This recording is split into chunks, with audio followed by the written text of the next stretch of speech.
Казвам се Александър Георгиев и съм търговски менеджер на фирма Ритал.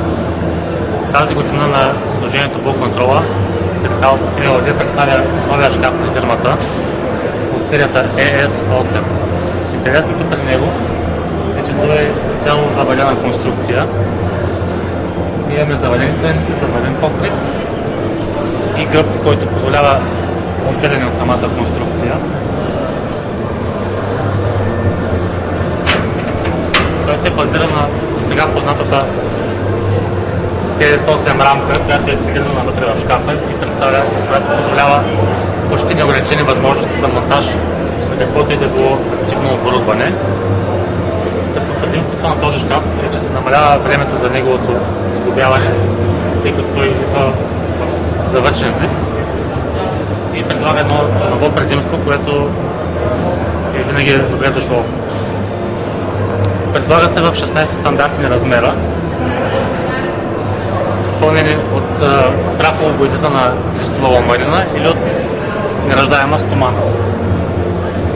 Интересното пред него е, че може да бъде монтирана и тази така наречена комфортна дръжка, която позволява затварянето и отварянето на шкафа и неговото заточване с едно движение и с една ръка.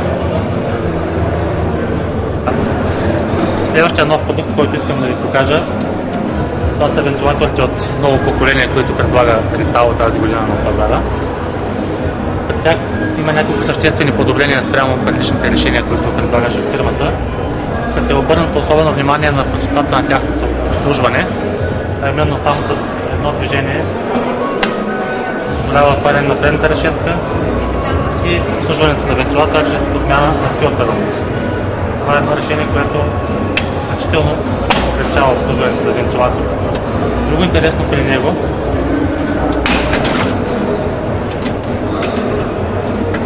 е, разбира се, и активната част на самия вентилатор, която е също така нова разработка на Ритал и тя позволява един значително по-голям реален въздушен поток, вкарван от вентилатора в самото табло.